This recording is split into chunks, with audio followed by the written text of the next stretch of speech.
This episode is brought to you by Zscaler. Zscaler protects healthcare organizations from cyber attacks and data loss while ensuring fast, secure connections between users and applications. Trusted by leading hospitals and health systems across the globe, Zscaler's HIPAA-compliant solutions enable a heightened security posture while improving clinician experience and patient outcomes. Visit thisweekhealth.com/Zscaler today and transform your cybersecurity strategy. Today on Keynote.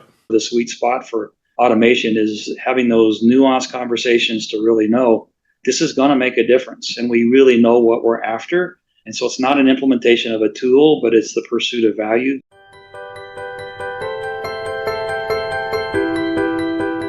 My name is Bill Russell. I'm a former CIO for a 16-hospital system and creator of This Week Health, where we are dedicated to transforming healthcare one connection at a time. Our Keynote show is designed to share conference-level value with you every week. Now, let's jump right into the episode. Welcome to Keynote, and today I am honored to interview Mark Zirkelbach, CIO at Loma University Medical Center. Mark's a leader with extensive experience driving innovation and advancing healthcare IT. Under his leadership, Loma has achieved milestones that transform the way work is performed, everything from a very successful implementation of an EHR to earning HIMSS Stage 7 and really demonstrating commitment to leveraging technology for improved patient care and operational excellence. We will dive into all of these perspectives today. And Mark, welcome to the show. Thank you, Sarah. Looking forward to the conversation. I am as well, because you have such an amazing career journey. And I really think about that from the perspective of you've been at 2 locations for long periods of time, which means you can truly create influence and drive change and adoption and be on top of what needs to happen within your organization, so that even when you have either turnover or significant change happening around you, you're still seen as a bit of that anchor point.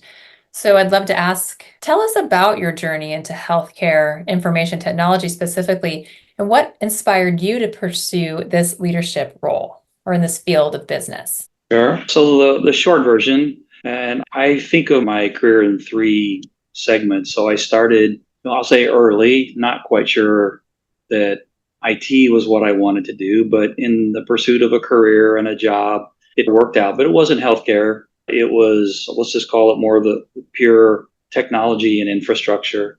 But that's what piqued my interest. And so I was in that space for around 10 years. And then I started trying to consider what I wanted to do from a career perspective. Had a chance to work in healthcare and in IT. Took that. It was Daughters of Charity. And if you've been in healthcare very long, that the organization names change and lots of things happen, but it was the sort of the traditional Daughters of Charity, East Central, eventually one of the anchor points for Ascension Health. So I was able to do that, and I was there for about 10 years, and that's where I still leveraged, I'll just say, my technology roots, but pretty quickly took interest in, so how do we do the right thing, do good, provide value through automation? And so it became more about, so what are we doing here anyway? And more focus on that than just the technology. And so I'll say that lasted 10-ish or so years. Then I left, and there's always things going on, outsourcing, organizational changes that impact your career, regardless if you want it to happen that way or not. And there was an outsourcing event, and I decided to make a change, and I did. So I consulted a little bit, very eye-opening for me, where I was back to, so what's the task at hand? What's the organization need? And I got to think about things more task-wise for a bit, not for a long time, say a couple years. And then I was able to get my first CIO job in healthcare, and that was at a large multi-specialty group. And that's where I really got excited about, okay, I can now start being in a position where I can work with folks that are really trying to do patient care and all the related or associated activities, and focus on that and try to make it easier. And so let's just say I did that for 3 to 5 years, and then decided time to move on, another organizational change that I said maybe not for me. And that's where I ended up doing a little bit of consulting at Loma, where I'm at now. And then the opportunity came up where I could become the CIO here. And so I've been doing that for 16 or so years, and feeling very fortunate to do that. But if you think about the progression, it was a technical role that progressed more into application and eventually consultative value add role, which is what I really enjoy the most. All along the way, there was always leadership lessons. Either I was trying to become a better leader or learning from other leaders. And I like to say we're all leaders. Leaders don't have to be managers. Managers are expected to be good leaders. And if you're lucky, that happens for you. But I've always been focused on the leadership side and just encouraging myself and others. So what needs to happen here in this moment or in this situation, and keep honing the leadership skills to be prepared and to try to make a good difference. You bring up such an excellent point, and that's where you start may not be where you end up. And you think about how hard the job of the healthcare CIO is today. Is there a domain that's more important to start in than another for someone who's aspiring to be a CIO? Or is it, to your point, mostly about the capability of applying the operational and leadership lens to the role? Probably makes it easier to have meaningful conversations if you were more in the, I'll just call it the application space, or that area that's a little more attached to what the business is trying to do. But it's not where I started. But if you're lucky enough to start there, then it's probably, if I can say better, like one's worse, it's probably better to get that exposure. But I'll say I've benefited quite a bit.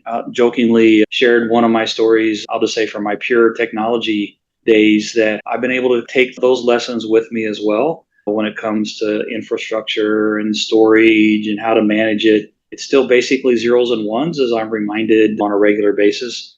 They just move faster now than they used to. I don't think there's really a bad place to start.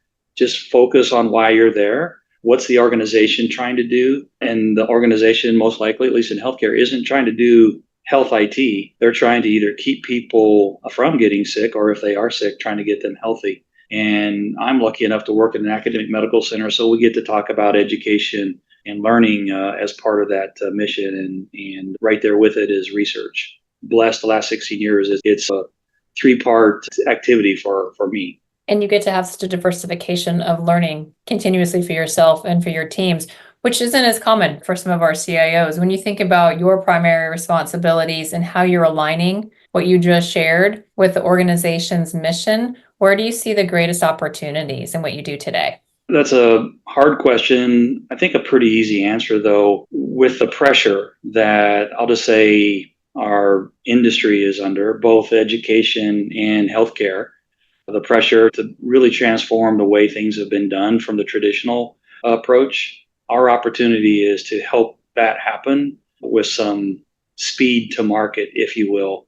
And that usually gets into changing the way things happen or used to happen, and trying to do it on scale, or to do it a little faster maybe than what we as individuals might choose if we were on the receiving end of that change. But I think that's the opportunity. Change the way we do things, leverage digital capabilities much more readily than maybe we have in the past. And that's our opportunity. The hat that we wear, I believe, in the automation space is where that convergence of things have to happen operationally. And if they can be automated in some way, we're trying to figure out where those two converge and bring the greatest value we can to the organization by doing it well and effectively. You mentioned the desire to bring automation in to make a difference or to free up some of the tasks that humans are performing today. Is the propensity to want to move into some of those technologies something that is board level? Is it flowing through the C-suite? Are you taking it to governance councils? How much appetite is there in your organization, and where is it manifesting? As an academic medical center, it comes at you from, I'll just say, a number of sources. It's not just top down or grassroots up. It's really coming at you from all angles, which I think is fine. That's part of the joy of being in the environment that I'm in, is that it's not all automation ideas have to come from within this team. The hard part is getting folks aligned and being able to determine, so what matters the most here? And is there an opportunity to automate any of that? And the automation is, it shouldn't just be, can we eliminate something, right? It should be more, can we make it so that it's easier to do the right thing and or get the right outcome? And that may not mean we've automated the steps and so it's eliminated. It's probably more augmented than eliminated. And if you go from the elimination perspective, we just have to automate manual steps, then you might be missing the opportunity to be a little more holistic and understand the person, the situation, what really matters here. And in healthcare in particular, the human interaction is really top of mind. And I can't imagine learning and education is really that much different. It's all about people and how they learn and how they progress. You've done some massive implementations. You've done the EHR rollout. You have done the move for ERP and HR for the enterprise, and then, of course, introducing all these other opportunities. When you think about the ability to evaluate the workflow prior to making the technology switch or the implementation of the technology, what are some of those big lessons learned from either full system implementations, even down to some of these pilot projects? What needs to be true for them to be successful? So, what is it that we need to have happen that's different than today? And just swapping out a tool, as maybe glamorous or glorious as it sounds, isn't going to guarantee that anything's going to be any better. So I think my mistakes and what I've focused on trying to avoid. So what is going on today that needs to be different? And we really started the last couple of years talking about value, almost to a fault. I don't think people are tired of hearing about it, but what value are we after that we're not getting today? And that's a very different conversation than I need this system or I want that system. Because generally, those kinds of statements can come from the place I used to work, used that system and things were better there, or talk to a colleague and they use this other system and things sound like they're better there. They're a little more subjective, and there's nothing wrong with that. That's how ideas get born out. But it's trying to eventually say, okay, so if we had to count up the value, and this is what we've done really hard the last couple of years and leaning in even more this year, is so how do you quantify value? And we've got two basic steps. We have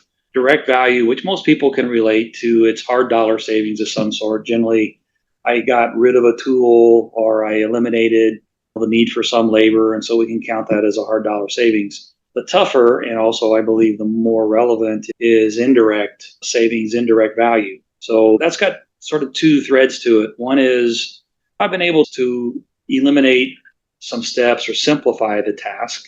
It's not necessarily cut the time in half or reduce the total time, but I've been able to simplify the work, or I've been able to achieve a certain metric and outcome. Quality comes to mind by virtue of this automation, and that's indirect value. It's a lot harder to add those up and to put them in a spreadsheet where finance can say, oh yeah, look, through these activities, our return on investment is X. Most people shy away from it. We've tried to lean in. We'll see how we do and have more critical dialogue about, so what value are we after? And even if it's indirect value, how are we going to count it? Was it as simple as there was 10 steps going in and now there's 5 and we eliminated half the steps? Or here's the outcomes that we're getting before the automation and after the automation, and what's that worth? And it's really hard to put a value on it, but that's, to me, the sweet spot for automation, is having those nuanced conversations to really know this is going to make a difference and we really know what we're after. And so it's not an implementation of a tool, but it's the pursuit of value. What value is it that you're after? And try to get rid of the language around functionality and technology, even though it's really important and it's relevant. It probably shouldn't be the driver of the discussion. Pursuit of value may be something I'm going to borrow for the next 5 or 10 years. Mark, thank you for sharing that perspective. And here's why. What happens when a year after you've put a solution in place, it's not delivering the expected value? Maybe it's a different type of value. How are you looking at implementations a year or further out in terms of, did they bring to us what we had hoped to achieve or something completely different? This is what I'm counting on. I was reminded today, it was about 2 years ago. I think we have to hit February before it's 2 full years, but we changed our way of working. We call it New Way of Working. We developed that with, I'll say, our operations colleagues. But one of the ways was simplifying governance. So we don't have what I would say are the more traditional, what's the list, what's the litany of things, run them through a weighting process, and based on the score, try to move them up or down a list. I'm not being critical of those things, but One, I had a hard time really keeping up with what the business wanted to do. And so we said we need to really provide value at the speed of the market. And so we simplified our governance, and we do still work very closely with operations, in fact, closer now. So what are the most important things that we need to do, and what is the value that we need to generate? So let's just say we did something a year ago or some period of time ago, and it was generating the value initially, but it's not now. It just needs to be brought up. Okay, it wasn't sustainable, or something has changed, and that solution isn't providing the value we need to provide. It could be as simple as utilization of open slots in physician schedules, or utilization of the OR, or whatever it is.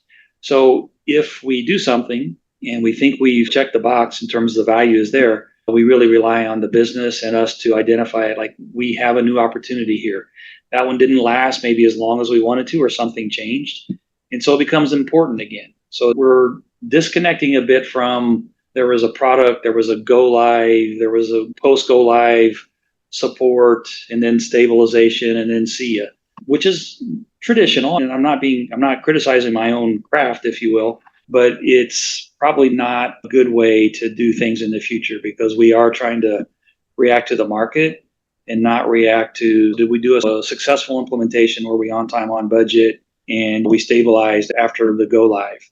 Yes, but those are the table stakes now. That's expected. What really has to happen is we have to generate the value that the organization needs. And that's usually a discussion. Yes, sometimes there's metrics and KPIs, and you can watch them and say, oh, hey, we're not hitting those numbers anymore, and we should be. And it becomes prioritized and becomes part of our governance. Okay, so that's important, again, to do something about it. Hopefully it's not a new tool.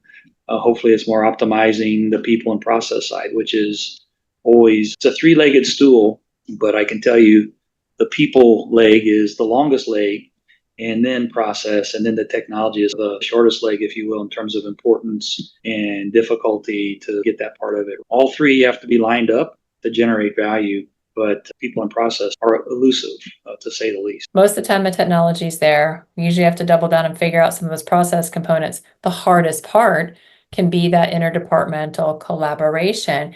How have you been successful in collaborating between IT and clinical departments in enhancing patient care and bringing the right solutions forward? So we revised our operating model so that for those clinical areas, we tend to refer to them as service lines, but it could be a department or a function that's really important for the organization to perform well. And performance can be financial, operational, quality, et cetera. It's not just sort of one dimensional. So we asked the operation, we did a pilot, and we embedded people into those areas that were traditionally IT folks. And we did a pilot to see, so does this make a difference? And I wasn't too surprised that it made a difference. When you commit people to anything, odds of getting something done are going to go up, right? So we started committing people to service lines that were prioritized by the business. Those people, now it's a team with shared goals around a roadmap. And so we ask for a roadmap for that service line, and that roadmap identifies the value that they need to deliver. It's not a list of products or projects. Don't get me wrong, there are initiatives that are named, but it's really around the value that we are needing to realize. And so we have a roadmap, and then we organize around getting that roadmap done. And guess what? We tend to focus on the things that bring the most value, and that's a collective, cohesive. The roadmap is developed collaboratively. It's not IS's roadmap, or it's not the department's roadmap. It's just that function's roadmap, and it takes a number of people to make it an accurate reflection of what brings the most value. So we're up to 8, I believe, service lines that have committed resources. And if there's interest, I can say how we did that. I didn't get to add people. I had to move people around to do different things than we did in the past. But that, I'll just say, to answer your question, we committed resources to service lines that made a difference for the organization. And then the other thing we did as part of our new way of working is we proactively identified value with the business. Again, not to sound critical, because this is not a criticism of our organization or anyone's, but submitting a request to IS is probably too late to be market competitive. if the conversations aren't occurring in real time, and maybe in this case, where we're piloting some technology, some people, some process, some technology, to see if we can make a difference on this proactive pursuit of value and moving at the speed of market. That's the other really big thing. And so now we have resources, teams that work with the business to pilot more things. And we put structures in place where we're now scanning the market, trying to understand what's going on, networking more, spending more time looking at what our core vendors are doing and what's on their development roadmap, and starting mapping it to value propositions. So that became a proactive activity as opposed to a reactive activity, which is generally more the update comes out, the release notes are shared, and then everybody goes through, oh, that would be good, and that would be good. And so it's a reactive process. We have found that this proactive pursuit of value really does make a difference. And we find ourselves piloting more, trying things out more, maybe than we used to, deviating from our core vendors here and there where they just don't have anything on the roadmap that's important to us. So that's been, I'll just say those two things have been big changes for us. And now we're trying to scale those. When you think about how quickly things are moving, how are you fostering innovation, both within your teams, but also within the org? And say you're doing market scans and keeping a pulse on what your partners that are already embedded are doing. When there is that more unicorn type of solution or something that is much newer, especially in the automation space, how are you bringing that perspective into the organization thoughtfully? I'll say this was supported from an administrative strategic perspective. Let's do this as a methodology, which means we had to spend more time and the operations has to spend more time doing this sort of thing. Because typically operations doesn't have a project team. They have people that do operations, they do work, and then in their spare time, they might be able to take on one or two things because they wanted them, right? Hey, we requested it, now it's time to do it. And so we got to spend some time sort of making sure it happens well. That's okay, necessary, kind of the floor in my mind. But operations and our team had to stop doing some things that might have been considered part of the job, or at least expected parts of the job, so that we can make room for things. Because in the economic environment we're in, it's an unpopular request, like I need more people, I need more labor, I need more FTEs, whatever, however it comes out. Doesn't mean that it's a no or a hard no, but just a very different conversation than we need to restructure what our labor is doing so that we can do new, more value add work. And so operations and us has had to figure out a way to carve out some of that time so we can do it, because it takes time to do it well. Otherwise, you are reacting no matter how fast you think you're moving. You're reacting to something as opposed to pursuing opportunities that haven't been identified yet. It can take a long time to get the budget approved, then the contract signed, and then the queuing of the actual work to be done. And it sounds like you've been able to shrink part of that whole process, potentially down from I've seen things take as long as 18 months in some cases. How is it the new way of work? Is it the amended governance process? How quickly are you able to cycle new ideas into the organization to where it's really some of the hands-on keyboards activities from inception to production? How long is that taking for you?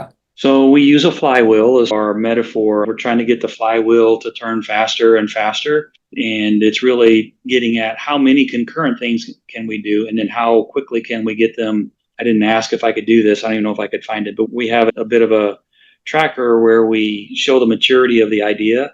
Starts out in the left as an idea, truly. We're doing t-shirt size estimates. We're trying to see what the value is. And then we work our way from left to right. And there's 4 steps, more or less.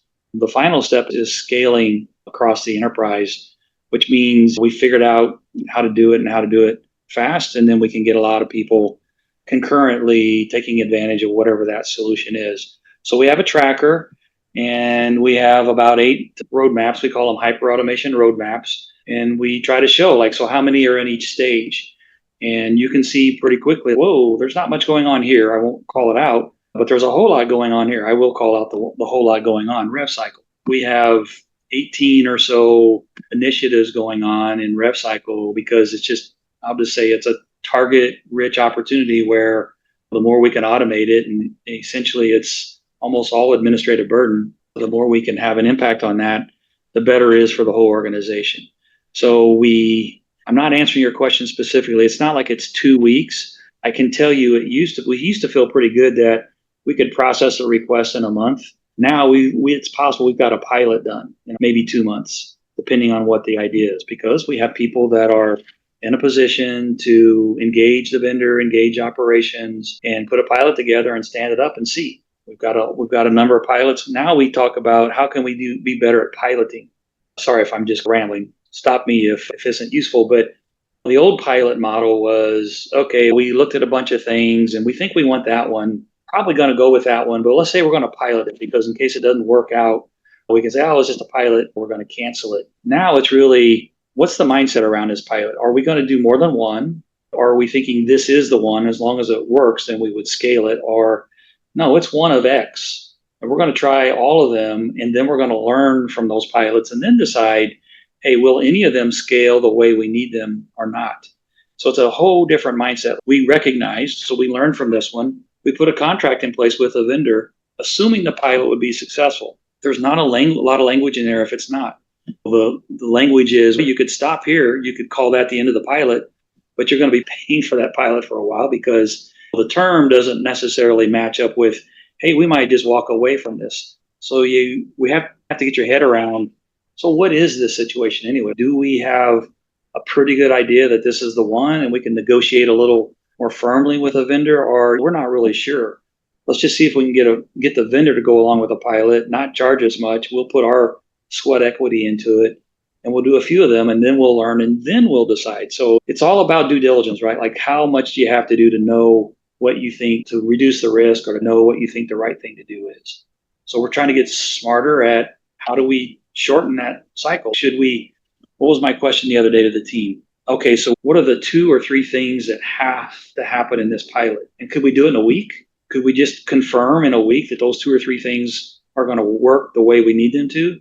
Or no, usually a pilot's a month, 2 months, 3 months. They're in months, not days. And I'm not saying that we can get it there, but I think we have to figure out when certain circumstances, we're not piloting the whole thing. There's just these 2 or 3 main things that we really don't understand. And let's just say we get 5 doctors to use this product for a week and really hone in on these 2 or 3 things. And we'll know at the end of it if that works or not. Okay, a week-long pilot, that sounds better than signing up for a 3-month or a 12-month pilot and then dealing with the residual of it didn't really work the way we wanted it to.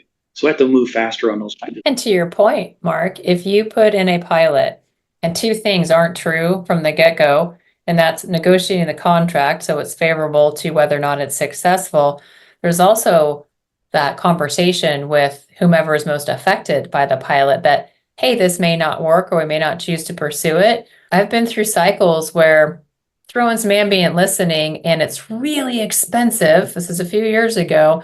And 3 of 10 doctors absolutely loved it. And we're like, if you take this away from me, I'm quitting. Whether or not it's Astronics or otherwise, you're now essentially have to keep it in place for these 3 doctors who happen to be influential. And now there's this really expensive product that you're paying for 3 people instead of a more scalable solution because you didn't tell the group that we're trying this out. They just basically assumed we get to keep it, especially in a pilot that is multi-months. And some people latch on to this technology pretty quickly. Those early adopters can be as beneficial as they can hamstring you in some of these implementations. My brother was a used car salesman. He would just let people drive the cars home on the weekend and bring it back if you don't want it. But not that many came back that they didn't want. And not that I'm comparing our vendor colleagues to used car salesmen, but there is this idea of if I'm driving it and I get comfortable with it, looks like it works. I don't want to not do this anymore. And that is a concern. Sorry, we got to take it away. Pilot's over. What do you mean you're taking it away? So anyway, we just have to get smart. The main point is not all pilots are the same. You're not trying to prove the same thing or learn the same thing. And so a little more sophistication is necessary. We would rarely do pilots here. At least my thinking was, if you don't know for sure what you want to do, then spend some more time until you know for sure what you want to do. But that doesn't work anymore. The world's moving too fast, and these things are all commodities, or at least turning into commodities almost overnight. It's amazing and frightening at the same time. We have to up our game around knowing what it is that we want to do so we can go get the value. Because it is, at the end of the day, are we providing value or not? And if we're not, then we need to be. And so we have to do something to provide value. And that's a circle, can be vicious sometimes, especially with so much new technology going on at the same time. That's what we're talking about here, right? You talked about ambient. That's one of those areas, as you said, pretty pricey at the beginning. Prices have dropped, but is the difference the ambient technology, or is it what the vendor has wrapped around the technology to make it more integrated with the workflow? The ambient part of it, should be maybe a commodity cost. If you've, as a vendor, have figured out how to make it really easy for people to use it and adopt it, you've wrapped that around it, let's call it workflow or functionality or user interface or whatever, then that would be really good to understand. But what tends to happen is it's just a blob, right? Yes, there's ambient in there and there's functionality and technology and it's all one thing. And the reality is now we have to be good enough to talk about them separately. This is the same as it is in all the other products. What do they want to charge us for that? This is actually unique. It's a differentiator. How long are they going to have that advantage over what you might consider your core vendor or whatever? And then you got to try to make decisions about, we're going to wait for our core vendor to get there, or no, we're going to go, there's an opportunity here, we're going to try to seize it. Are you staying in front of the security element with things moving as fast as they do, the rapid pilot perspectives in your organization? How do you keep your organization safe? It's tough. We try to embed that discipline in everything that we do. We obviously have a dedicated team around information security, but our infrastructure and our application folks have to carry some of the burden for security and be able to be mindful and watchful. So it's not just InfoSec reviewed it and signed off, and so therefore it's good. The reality is, and especially when you start getting into large language models where what you vetted and installed learns after you, this is the way I describe it. Like IS is really good about change management. I'm not talking about people change. Now I'm talking about technology change. Like, okay, we tested it. It does this functionality. We get this result. Everybody signs off. Good. It's going into prod. And the only way you can change it is if you go through a change process. We never really had technology learned after you put it into production. So what it can do is can change based on the model, the large language model, and lots of intricacies that I'd have a hard time covering in the time we have left. So you have to keep an eye on it in a different way and periodically vet things again that you've already vetted. Even though you didn't change it outright, it changed itself because the model that it learned on has changed, and therefore we can't introduce security risks or bias or things that you thought you had guarded against. That one's a tough one. That's a really tough one. It's ongoing as much as the evaluation of the processes that you're using. So if that philosophy has already taken root in your organization, adding the security element may not be as much of a stretch as it could be for others. With the portfolio in front of you, what are you most excited about? What's the technology in the next 6 months that you're like, I want that one to work or prove itself out from a value perspective that significantly gives us an edge? 2 domains. One really large domain is clinical care. And so for the providers and nurses to simplify their workflow, because they've all had to carry a pretty heavy burden of documentation and coding and care plans. And it takes time and it takes people sometimes coming in behind them and trying to validate, clean it up, et cetera. So that would be amazing if we can make a difference for our care providers that spend a lot of time sort of making sure the notes are right. And then the other really big opportunity is in our rev cycle space, where we spend a lot of time trying to get paid and a lot of money, and not throwing any negative comments towards payers. They have their jobs to do. They have to make sure that it's all appropriate. But I think that's another area where we can make a big difference. I'm pretty excited about it, where the burden to get paid is reduced. Right behind it, not far behind it, is everything we can do for our employees just to make it easier to be here. Then the turnover number, the cost to replace somebody is pretty significant.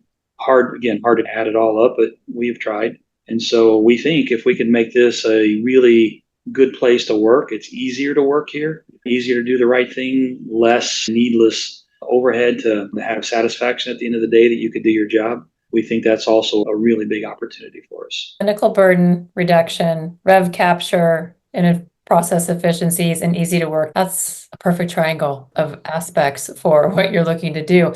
And what a succinct way to be able to share it. For professionals who are looking to move up in their career, they want to be a CIO, they want to hit that VP role.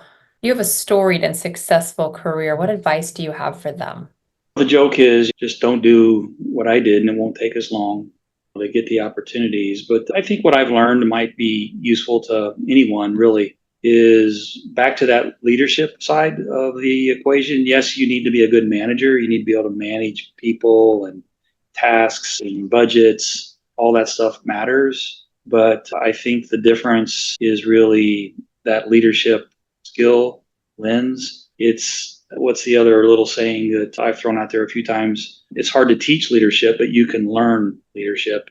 And what that means is it usually comes down to the individual and how important it is to them to sharpen that skill. It's hard for, hey, I'm going to make you a really good leader, because leader tends to be a personal, interpersonal, gets at the core of who you are and how you relate to others and understand their reactions to whatever that is going on, change or a problem or even a personal challenge they're having in their lives. Those are the difference makers in my mind. And I'm not proclaiming to, I've got that all figured out. But that would be my advice, is continue to work on figuring that out, because to me it matters. It matters probably more than, I'll say, the other stuff. Even the other stuff is important and you can't ignore it. Our conversation today is going to have the best show notes. There's so many nuggets of wisdom and information to put out there. And I want a year from now for me to come back and ask you, like, how did the new way of working go? How did this perspective on governance pan out? Were the pilots that you had planned for successful? How did the triangle, the things you're looking to solve, come forward? So thank you for sharing all of those with our listeners and our audience, because it's not often that leaders are at one location for longer periods of time and have a chance to really create that foundational experience and sense of ownership inside of an organization. The average turnover is about 3.2 years. That's quick. That's about the time you get traction and make an impact before you're going on and doing it all over again. You've been able to see through multiple iterations the success of what it takes to lead a successful organization. So I'm going to move you over to the speed round, if that's okay. Sure. Yeah. All right. What's the one piece of technology you use every day that you could not live without? So the love-hate is my phone, I suppose. It would be really hard if I couldn't be mobile and, I'll say, mostly productive. I won't say that I'm always productive when I'm mobile, but mostly productive, or at least have the option to be productive. So I think that's the one. And I know phones have a lot of, but what's the one thing on the phone? Don't make me do that. But if you do, I would just say it's collaboration and communication. If the only way I can collaborate and work with others is to be standing right here at my desk or in a room physically with somebody, those aren't bad ways to collaborate.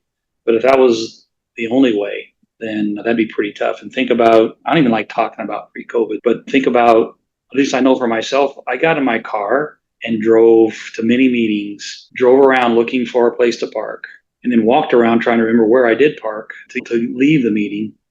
A lot of wasted time. I'm not saying that the meeting was a waste of time, but just what it took to have the meeting. And so we've been able to be more efficient around, I'll call it just-in-time collaboration. I'm not saying that works for everything. Sometimes you just got to be in the same room, have those crucial conversations and read the body language and all that. But not everything falls in that category. So I think that would be my technology device. And the purpose is I can collaborate better with that device than without it. And then armed with your phone, if you could work remotely from anywhere in the world. I happen to know there is a cell signal on the top of Mount Whitney. I'd probably pick that spot, but it does get a little chilly up there from time to time. So I would just say anywhere where I can be part of nature and work and not feel like I have to give up one in order to partake in the other.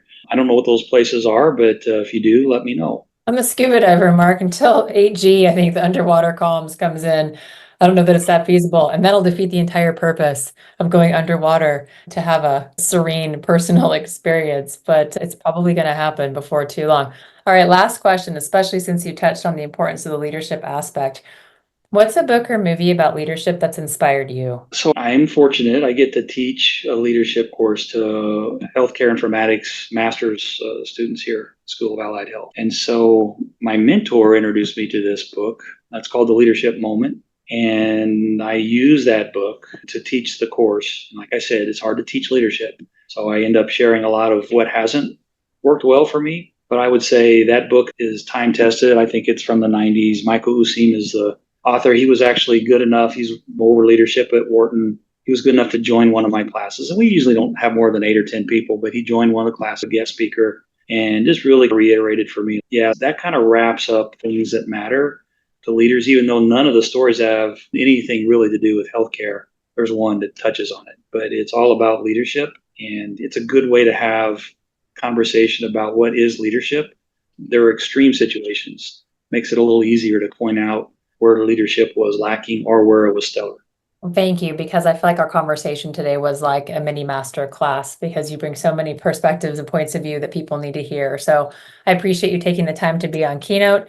Thank you for attending our summits, our dinners, being a part of this community. We truly couldn't, and we would not want to do it without you. I appreciate the invitation, Sarah. Always happy to share. And like others, I'm still on that learning journey myself. Likewise. For all of our listeners, thanks for tuning into Keynote. That's all for now. Thanks for listening to this week's Keynote. If you found value, share it with a peer. It's a great chance to discuss and in some cases start a mentoring relationship. One way you can support the show is to subscribe and leave us a rating. Love it if you could do that. Thanks for listening. That's all for now.